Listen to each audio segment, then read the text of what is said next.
Hey guys, I've done a couple videos on boots, so you might have to search my channel or whatever just to see more. I'm just trying to break it up because my phone's not going to hold much at one time. So I'm going to expand a little bit more on these Tech 7. These are the Tech 7 Enduro. Now, I don't know whether you really need the Enduro or not. The Enduro adds, I'm not sure if this is replaceable on the non-Enduro, but this section's replaceable on the Enduro. You have a bit more traction. I decided against it now because I thought I wanted an Enduro boot more so, but I don't want this to stick and hang up on the track. I'm riding MX tracks mostly now, which was kind of a surprise to me. I didn't think I'd be doing that. But anyway, as I mentioned in the other videos, and I'll just expand on the Tech 7, I found this boot. It's a great boot. It's about, anywhere from $350 to $370, depending upon where they get Enduro, or you can find a sale. Sometimes you can buy some ugly or oddball color and get them down to $300, which I think I did. I got one down to $301 for a white, black, and a touch of yellow, which I don't really care. So what I mentioned is that the initial comfort on this boot is quite luxurious. When you slide your foot in, it feels pretty at home. It's quite a roomy boot, so if you got monster calves or knee braces, I guess you're in business. But for me, maybe with skinny legs or what have you, I don't know if I need all this boot, but I'm trying to just make sure I'm in view here for you. But I wind up you just got to make sure these tabs are tucked in well. I wind up kind of maxing out the straps, meaning I can't get much tighter. And as I mentioned in the other video, it's kind of frustrating. The Alpinestars only come in full sizes. You can buy, in my case, I need between an 11 and a 12. Technically, I need an 11 and a half. And it seems a little odd to me because they seem to always done a lot of different sizes, and they've always had half sizes or Euro sizes, which break it down further.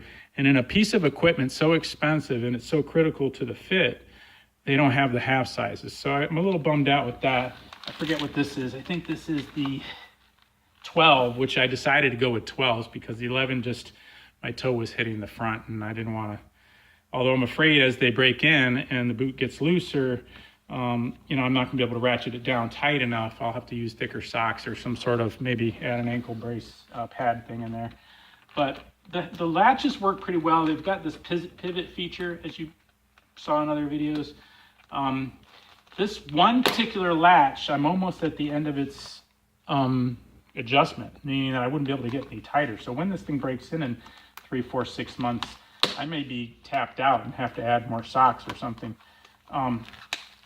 This one's got a little bit of a weird angle. I'm not sure why it kind of comes in at a weird angle. Maybe it's just because I don't have thick calves or a knee brace in there. But what I was talking about in terms of the suspension hinge system, I found this, if it's ratcheted down properly, I found this hinge system to be a lot more comfortable than these Sidis that I mentioned in a previous video. The Sidis bit me here really hard, and they were more loose and slack. I didn't get that kind of support. So if I'm landing on a jump, my foot's on the peg, and boom, my hit here, I feel like I'm getting supported, spread across more of my ankle, and it's not all pinching smack down in here. And it's it's not giving in as easily. I got a little more rigidity in there, at least for now. So, and I also feel like I cannot twist my ankle as much in these. In other words, if it were to cave in or toe got hung up or whatever, I don't feel like this does maintain its rigidity better than the Sidis did. They tended to cave in and twist a little bit as you put more stress into it.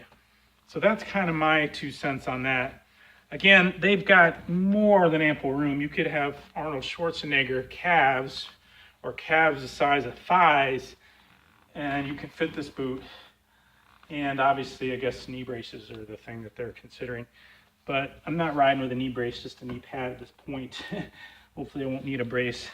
Toe's a little more flexible. As I mentioned, the Sidis were impossibly rigid. This does have a little bend.